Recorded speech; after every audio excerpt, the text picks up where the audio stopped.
ഞാൻ നിൻ്റെ അടുത്ത് എൻ്റെ റിസ്യൂം ഉണ്ടാക്കി അയച്ചു തരാൻ പറഞ്ഞതല്ലേ, എന്താ അയക്കാത്തെ? അത് ഇന്നലെ സമയം കിട്ടിയില്ല, യോഗ ക്ലാസ് ഉണ്ടായിരുന്നു. യോഗ ക്ലാസ്സാ? നീ ഇതൊക്കെ ആയിരത്തി ചോദിച്ചിട്ട് ചേർന്നത്? ഇവിടെ മാസം തോറും മനുഷ്യൻ EMI അടയ്ക്കാൻ വേണ്ടി കിടന്ന് കഷ്ടപ്പെടുകയാണ്. ഓ, ഞാനിപ്പോൾ യോഗ ക്ലാസ്സിൽ ചേർന്നുകൊണ്ടാണ് നിങ്ങൾക്ക് EMI അടയ്ക്കാൻ പറ്റാത്ത. നിങ്ങൾ ആദ്യം ഈ ജോലി റിസൈൻ ചെയ്ത് നല്ല സാലറി ഉള്ളൊരു ജോലി കയറും, അല്ലെങ്കിൽ എന്നും ഇങ്ങനെ ദാരിദ്ര്യം പറഞ്ഞുകൊണ്ടിരിക്കേണ്ടി വരും. എന്നാലും നീ ഒരു ജോലിക്ക് പോകല്ലേ?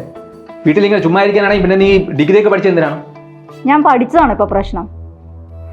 വെറുതെ ഇരിക്കാൻ നിങ്ങൾ പറഞ്ഞാൽ മതിയോ? അങ്ങനെയാണെങ്കിൽ ഈ വീട്ടിലെ കാര്യങ്ങളും കൊച്ചിൻ്റെ കാര്യങ്ങളൊക്കെ ആരാ നോക്കുന്നത്? അമ്മ, ഞാൻ യോഗയ്ക്ക് പോകണേ. കൊച്ചിനെ ഒന്ന് ട്യൂഷൻ ക്ലാസ്സിൽ വിളിച്ചേക്കണേ.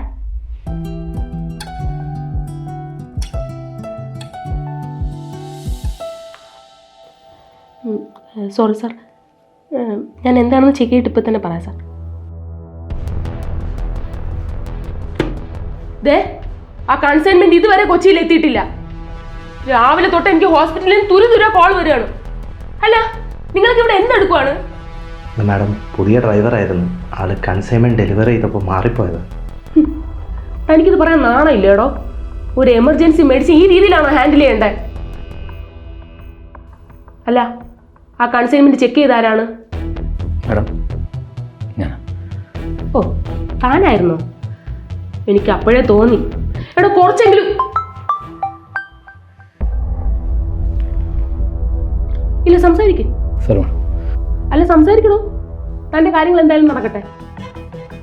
ഓഫീസ് ടൈമിൽ ഫോണിൽ കുത്തിക്കൊണ്ടിരിക്കണോണ്ടാണ് കൺസൈൻമെന്റിലെ ഓരോ വഴിക്ക് പോണേ. അല്ല, താല് കഴിഞ്ഞ മാസം എൻ്റെ അടുത്ത് സാലറി കൂട്ടി ചോദിച്ചേ.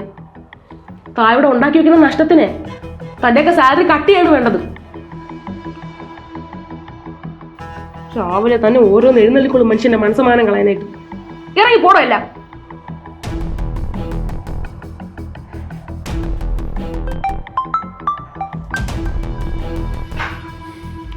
ഇവിടെ നിൻ്റെ അടുത്ത് ഞാൻ പല പ്രാവശ്യം പറഞ്ഞിട്ടില്ല ഓഫീസ് ടൈം ഇങ്ങോട്ട് പിടിക്കലെന്ന്. നിങ്ങൾ നെറ്റ്ഫ്ലിക്സ് റീചാർജ് ചെയ്തില്ലേ? പെട്ടെന്ന് റീചാർജ് ചെയ്യും, പുതിയ പടം ഇറങ്ങുന്ന. നെറ്റ്ഫ്ലിക്സാ? ഞാൻ അങ്ങോട്ട് വന്നോട്ടല്ല, TV അടിച്ച് ഞാൻ പിടിക്കും. പിടിക്കും.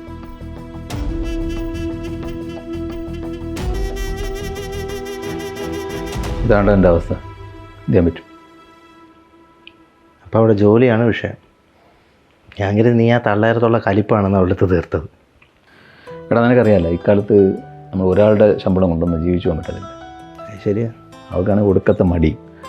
കല്യാണം കഴിക്കുന്ന സമയത്ത് അവൾ ഈ ബാങ്ക് കോച്ചിങ്ങിനൊക്കെ പോകുമായിരുന്നു. അതുകൊണ്ടപ്പോൾ ഞാൻ വിചാരിച്ച് ജോലിക്ക് വേണമെങ്കിൽ നല്ല ഇൻട്രസ്റ്റ് ആയിരിക്കും. പിന്നീടാണ് മനസ്സിലായത് നാട്ടുകാർക്കാണെങ്കിൽ ഞാൻ ചുമ്മാ പോയി.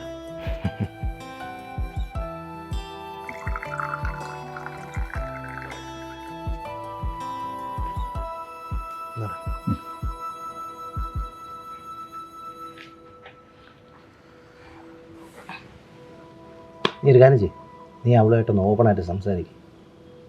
മടിയാണോ അതോ വേറെ വല്ലതും ആണോ നമുക്കറിയാമല്ലോ. മടി അത്രേ ഉള്ളൂ. അവൾ ചുമ്മാ വീട്ടിൽ നിന്നിട്ട് സുഖം പിടിച്ച്.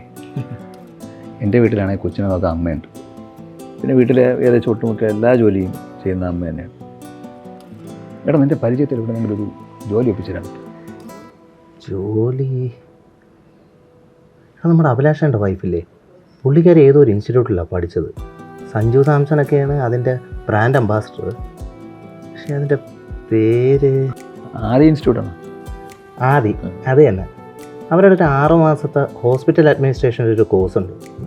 പുള്ളിക്കാരി അത് കഴിഞ്ഞതും പുള്ളിക്കാരിക്ക് പ്ലേസ്മെൻറ്റും കിട്ടി. ഇപ്പോൾ SP ഫോർട്ടിലാണ് വർക്ക് ചെയ്യുന്നത്. ഹോസ്പിറ്റൽ അഡ്മിനിസ്ട്രേഷനാണ്? അതായത് ഈ ഹോസ്പിറ്റൽസിൽ ഒരുപാട് ജോബ് ഓപ്പർച്യൂണിറ്റീസ് ഉണ്ട്. ഈ കോഴ്സ് പഠിക്കുകയാണെങ്കിൽ HR, PR, administration manager, accounts, അങ്ങനെ ഏത് ഫീൽഡ് വേണോ വർക്ക് ചെയ്യാം. ഇനിയിപ്പോൾ നിൻ്റെ ഭാര്യയ്ക്ക് ഇൻ്റർവ്യൂ അറ്റൻഡ് ചെയ്യുന്നതാണ് പേടിയെന്നുണ്ടെങ്കിൽ ഇവർ തന്നെ സ്കിൽ ഡെവലപ്മെൻറ്റ് ട്രെയിനിങ്ങും പേഴ്സണാലിറ്റി ഡെവലപ്മെൻറ്റ് ട്രെയിനിങ്ങും ഒക്കെ കൊടുത്ത് ആളെ സെറ്റാക്കി എടുത്തോളൂ. അതുപോലെ അല്ല, സംഗതിയൊക്കെ കൊള്ളാം. പക്ഷെ അവളിതൊക്കെ പഠിക്കാൻ പോകുന്നതാണ്. അതെനിക്കൊന്നും ചെയ്യാൻ പറ്റും.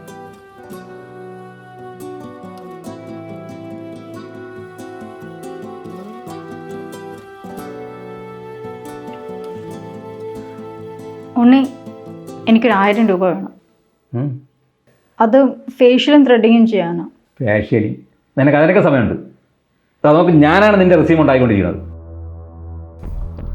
എൻ്റെ ഫ്രണ്ട് അരവിന്ദ് നിനക്കൊരു ജോലി ശരിയാക്കി തരാമെന്ന് പറഞ്ഞിട്ടുണ്ട്. അടുത്ത ആഴ്ച ഇൻ്റർവ്യൂ ആണ്. ഇൻ്റർവ്യൂ?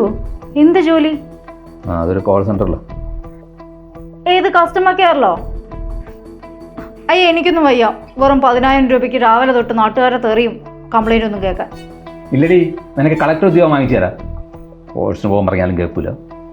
ഇവിടെ മനുഷ്യൻ കാർ ലോണ്, ഹോം ലോണ്, കൊച്ചിൻ്റെ സ്കൂൾ ഫീസ്, ഇലക്ട്രിസിറ്റി ബില്ല് എല്ലാം ഒറ്റയ്ക്ക് തലയെടുത്ത് വെച്ചേക്കാണ്. ഇവിടെ ഒരു 5 ദിവസം എൻ്റെ ശമ്പളം വയ്യാലേ EMI അടയ്ക്കാൻ വേണ്ടി ഞാൻ എന്തുമാത്രം കഷ്ടപ്പെടണം നീ ഒരിക്കലും ചിന്തിച്ച് നോക്കിയിട്ടുണ്ട്? 10,000 10,000 അറ്റ്ലീസ്റ്റ് നിൻ്റെ കാര്യങ്ങൾ നടക്കുമല്ലോ.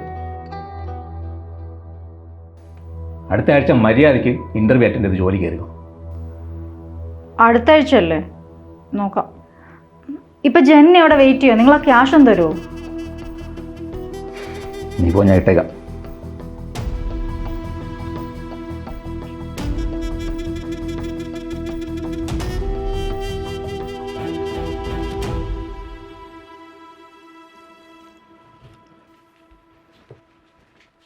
എടാ, നിൻ്റെ ഭാര്യ ഇന്ന് ഇൻ്റർവ്യൂ അറ്റൻഡ് ചെയ്തില്ലേ? അവിടുന്ന് രാവിലെ പോകുന്നാണല്ലോ പറഞ്ഞത്. അവിടെ എത്തിയിട്ടൊന്നുമില്ല. നിന്നെ ഒരുത്തനെ വിശ്വസിച്ചാണ് അവൾക്ക് ആ ജോലി സെറ്റാക്കിയത്. ആ ഇൻ്റർവ്യൂ വെറുതെ ഒന്ന് അറ്റൻഡ് ചെയ്താൽ മതിയായിരുന്നു, അവൾക്ക് ആ ജോലി ശരിയായാൽ.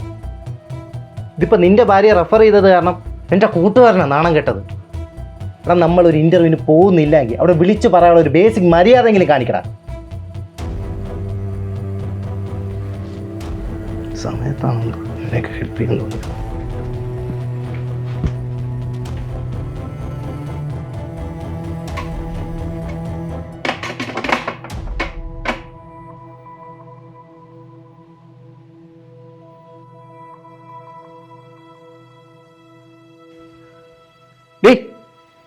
നീ നിന്ന് ഇൻ്റർവ്യൂ പോത്തെ?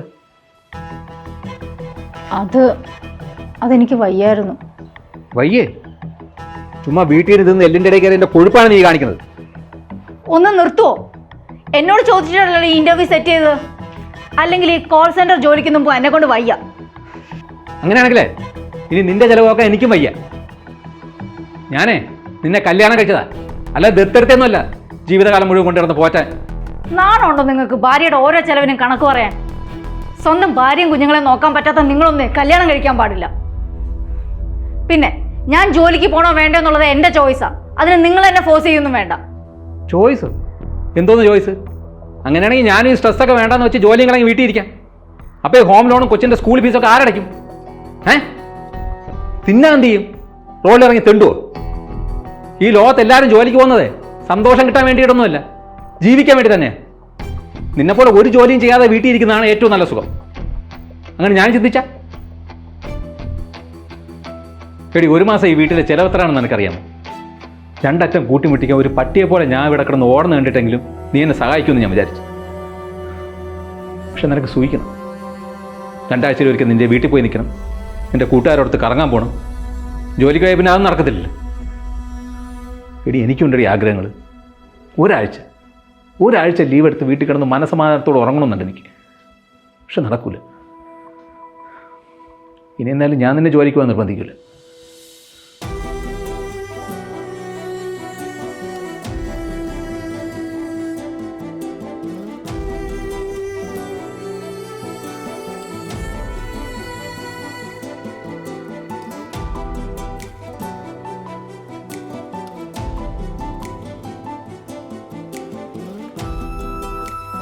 മോളെ, ഞാൻ അവന് വേണ്ടി പറയണമെന്ന് വിചാരിക്കരുത്.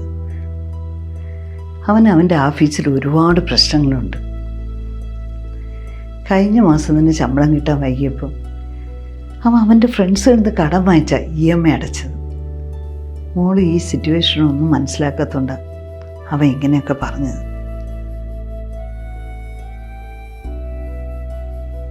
പൈസയുടെ മാത്രമല്ല, നമുക്കൊരു അത്യാവശ്യം വന്ന് ആരുടെ ചോദിക്കാതെ ചിലവാക്കാൻ നമ്മുടെ കയ്യിൽ 10 കാശുള്ളത് ഏത് പെണ്ണിനും ഒരു ധൈര്യമാണ്. അതിന് മോള് ജോലിക്ക് പോയാൽ മാത്രമേ മനസ്സിലാവുള്ളൂ. എന്തെങ്കിലും കാരണവശാൽ അവന് ഈ ജോലിക്ക് പോകാൻ പറ്റിയില്ല എന്നുണ്ടെങ്കിൽ ഈ വീട് എങ്ങനെ മുന്നോട്ട് പോകുമെന്ന് മോള് ചിന്തിച്ചിട്ടുണ്ടോ? മോള് സ്വന്തം കാലിൽ നിൽക്കാൻ പഠിച്ച നാളെ എന്ത് സിറ്റുവേഷൻ വന്നാലും മോൾക്ക് ഹാൻഡിൽ ചെയ്യാൻ പറ്റും.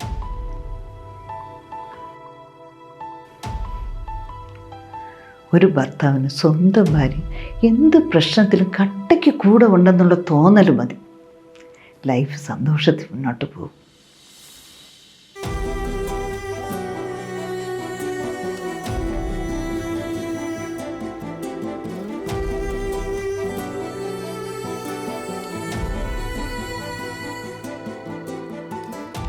ചാന്ദിനി, താൻ മൺഡേ മുതൽ ജോയിൻ ചെയ്തോളൂ. സാലറി പാക്കേജും ബാക്കി ഡീറ്റെയിൽസ് ഒക്കെ HR എക്സ്പ്ലെയിൻ ചെയ്യും. All the best. Thank you sir. ഒരു കുടുംബത്തിൻ്റെ ചിലവ് നോക്കേണ്ടത് ഭർത്താവിൻ്റെ മാത്രം റെസ്പോൺസിബിലിറ്റി ആണെന്ന് വിശ്വസിക്കുന്ന ചില ഭാര്യമാരെങ്കിലും നമ്മുടെ നാട്ടിലുണ്ട്. ഈ ഒരു തോട്ട് പ്രോസസ്സ് മാറേണ്ട കാലം കഴിഞ്ഞു. കാരണം ഇന്നത്തെ ചിലവുകളും ലൈഫ് സ്റ്റൈലും മെയിൻറ്റെയിൻ ചെയ്യാൻ പല വീടുകളിലും രണ്ടുപേരും ജോലിക്ക് പോയേ പറ്റൂ എന്നുള്ള അവസ്ഥയാണ്.